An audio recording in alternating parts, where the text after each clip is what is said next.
Now, on the last video, at the end of the video, we kind of Scraped into. scraped, that's a good word, Scrape. scraped into what we're going to talk about in this video. In this video, one of our three topics is going to be how to find new clients. Right? For sure. The key to that, though, as we enter into it, you got to understand the first steps is, in order to find a new client, you got to understand whether you are the type person to be a salesperson when talking to people, because that's one form of finding new clients. Another one is your marketing from your website and people also doing word of mouth, which is my favorite. Word of mouth is the strongest one of all for me. Lastly, on the three that I'm aware of, or the three that I kind of aggressively go after, is really going out there and every moment that you're moving about throughout the day, when you're talking to people, going to a store, always constantly giving out business cards, or more importantly, other ways. But you tell me about the business new card. other ways. 2024. We going into a digital age. Digital age. Back in the day, they was using business cards. But a lot of people don't even use business cards. And if somebody give you a business card, an hour later, you can't find it. You're trying to find, where's that business card? You know? So I have seen some people put a QR code on the business card so that when you hand them a business card, you can take a picture of the QR code and go straight to their online presence. But you know what I feel about business cards? Kind of like you kind of said, is they're a little dated. You don't always have them on you. But one thing that you always have on you is BAM! Bam! Your cell phone. Always have it right there ready to go. Have a picture of your QR code already on your phone. So as soon as you show them that, someone's at, you say, hey, grab my QR code. There you go. They Boom. grab their Just phone, like that. boom. Boom. They got it. They got you locked in. The thing that I don't like as much about business cards is, A, they put them in their pocket, they lose them, they forget where they put it. But as soon as you give them that QR code directly to the phone, they're already inside the device that you know they're not going to lose. In there, like swimwear. Not going to lose you that way. Yeah. That's how you got to do it.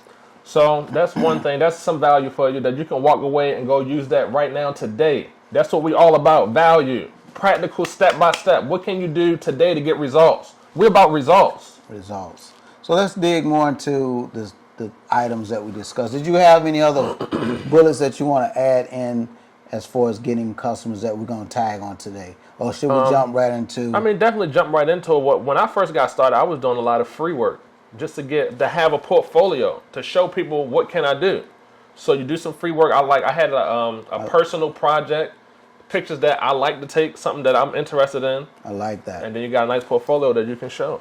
Because a lot of times you're shooting some things that you may not be familiar with, that you need to get a little practice in.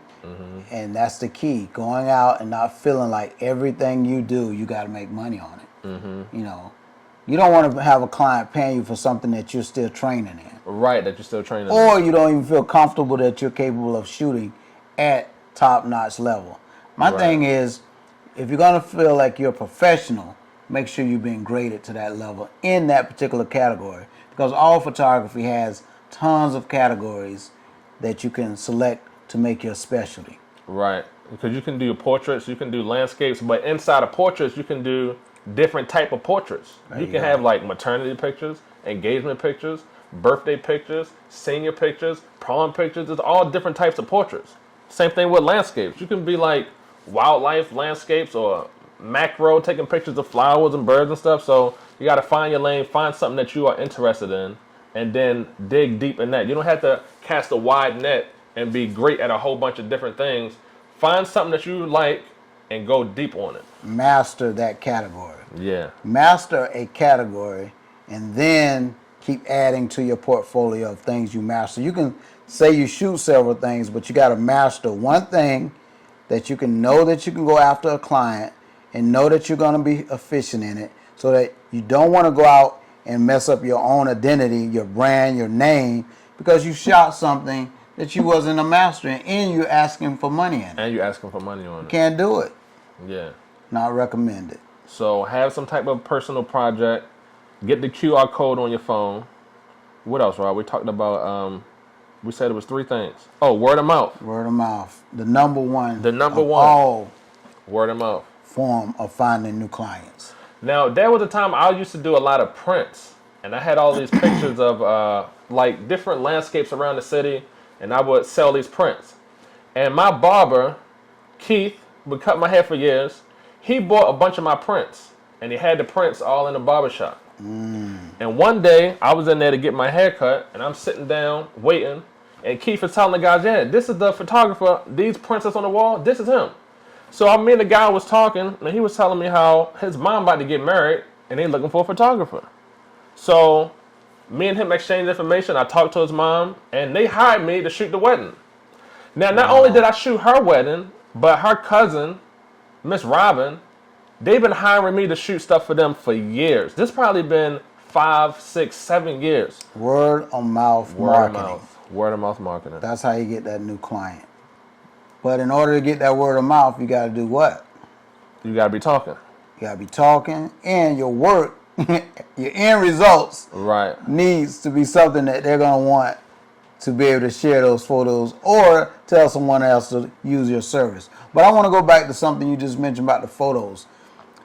So with the photos being in the shop or in a location that you've designated, which hair salons, any shops that will allow you to put photos up, you also may not have or may have had your information on or near those photos. I just had my name just signed on it, but I didn't have a number or a website or nothing from there. So you want to always make sure you have your information on any photos that different clients may post in businesses so that you can always be selling and marketing yourself at that location. But you happen to have a situation where you were there and it worked out, but add those other additives to it and you're doing 100. Yeah, so it can talk for you while you're not there. It'll be there for yourself. Always speaking for you. Yeah, there you go, Rod. No. So we talked about word of mouth marketing. We hadn't touched on enough of the word of mouth marketing. What you got? So let's talk about that part in regards to making sure that the product that you finish with that client, because word of mouth can also be the opposite.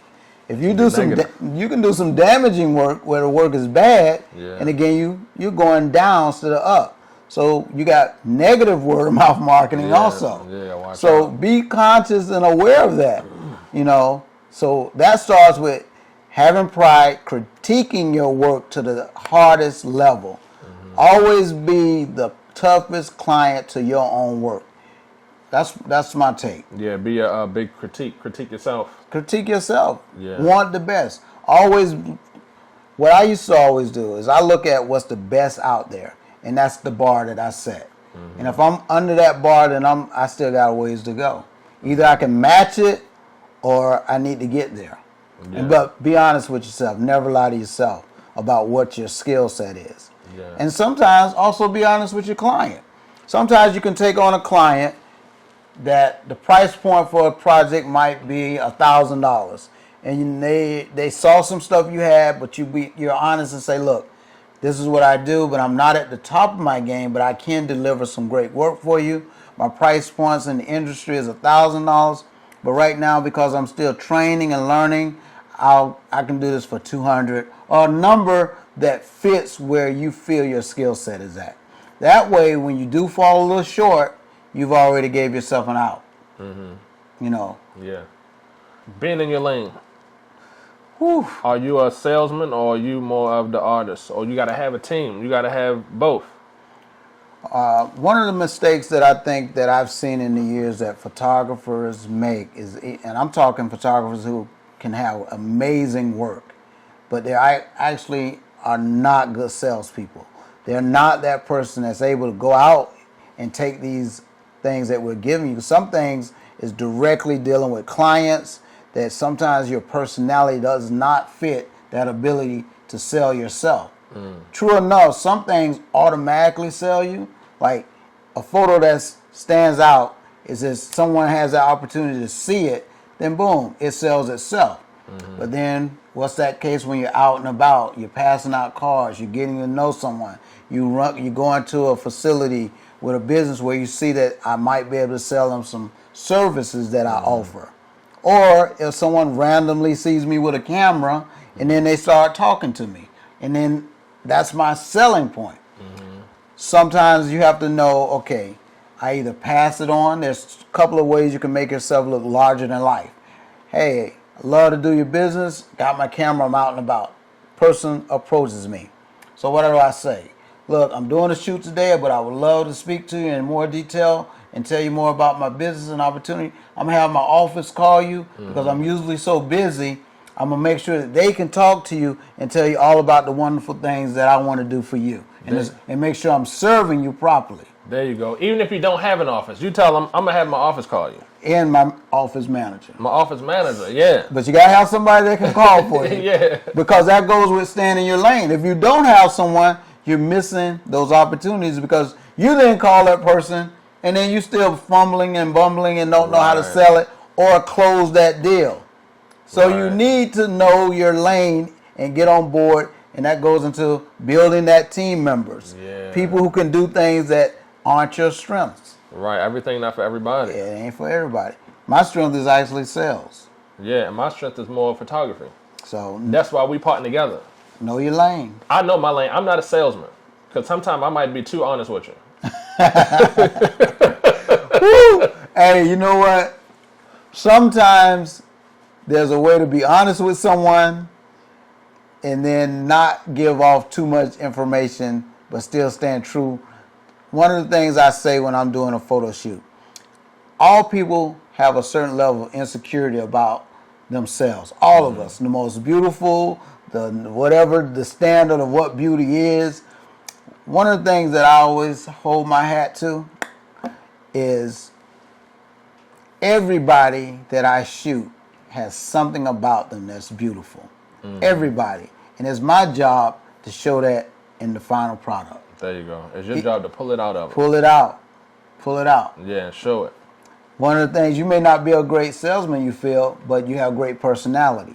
Thank you, Ron. Appreciate Now, that. the thing about that, for everybody out there, when talking about how to get new customers, stand in that lane, stand in that segment, if you don't have a great personality, that's something that you have to try to find a gear to pull yourself up, because that's going to always be needed to be a photographer. Especially in portrait photography. Because portraits is people and you working with people. Good point. So that kind of goes into when we're saying choosing what area of photographer you should be in. Right. If you don't want to work with people, maybe you just want to do landscape or Yep. Go ahead. candid stuff. Like where you don't have to deal so much with them, but maybe like shooting events where you can be off in the corner somewhere with a telephoto lens, being a sniper, and you don't have to deal with people so much. Good point. Good point. So yeah, you got to know your lane. So, but never discount yourself. Try them all out and narrow it down to what fits your personality. Because I can't sell something that's unsellable. I can't sell you to have a great personality when you just don't. Right. You know. But don't ever let that be the thing that stops you from saying, okay, I can't be a portrait photographer.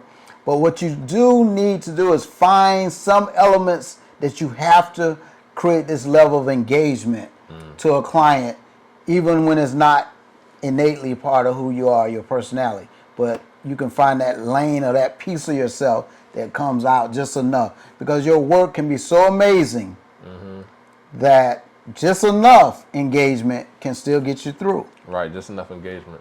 I like to have jokes, like little dad jokes, little, why did the chicken cross the road? Or, what do you call a pig that knows karate? What do you call a pig that knows karate? What do I call a pig that knows karate? Chop suey? Close. You call it pork chop. Pork chop. Pork chop. So little jokes and stuff like that. Little corny jokes, let's be clear. Yeah, corny. Everybody, y'all know that was corny. But it's funny. You see how you was laughing? But corny is good. Yeah. You just, corny is, believe it or not, is still funny. Yeah, so we want to have a nice little, even some prompts. Like, I've listened to some photographers that work with children. They play a lot of games when they're working with children as far as taking pictures. Especially if you got a child that's not engaged so much, they got like so hyperactive and they want to do their own thing. Yes. Play games with them, like little like Simon Says or red light, green light. And if you do green light and then they run and then red light and then you stop. When they stop, You can catch them right there while they stop. Oh, yeah. Freeze the motion like that. You know what? We're going to give you all a little bit, scrape it to one of our next subjects that we're going to talk to you guys about.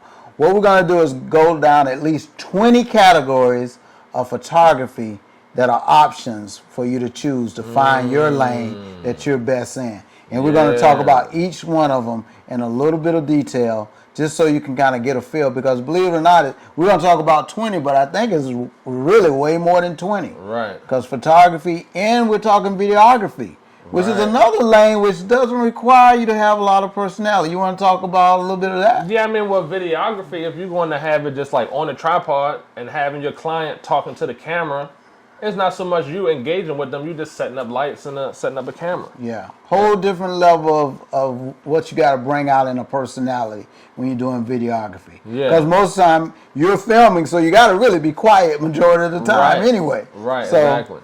That's something to consider when you're deciding photography or videography. Yeah, there you go. But that's just a little bit for the next episode. That's just a little scrape, as you call it, right? That's a little scrape A in little there. scrape for the next episode. Scrape in there. But hey, for today, we're going to just tell y'all what? Keep doing it big. Because there's no other way to be bigger than that. Yeah. Hope y'all got some value out of this video. We'll see you in the next one. Peace. Peace. Yeah, right. Too short, cut it off too soon. No, that was fine. That was probably, let me see how much time. That was 22 minutes. That's a full episode. Yeah, 20 minutes and going into 25, that was good. Yeah. I think we kind of got into it a little bit. So I think that even in that, some people, we can still always come back, because I see a lot of times where they come back and go deeper into that particular category. Okay. So, but I think we covered it pretty good. Yeah, I think we covered it pretty good. I give it a 7.5 to an 8 out of 10. All right, you want? I only seen one cut in there. Yeah. That ain't too bad. No. You want to tell a story? All right, you want to start the cameras over, hit close, and then start a new one, or just roll from where we're at? Yeah, because I'm kind of scared. Well, yeah, let's start them over. Okay. Let's start 'em Because as long as you don't move them, we ain't going to lose our focal point.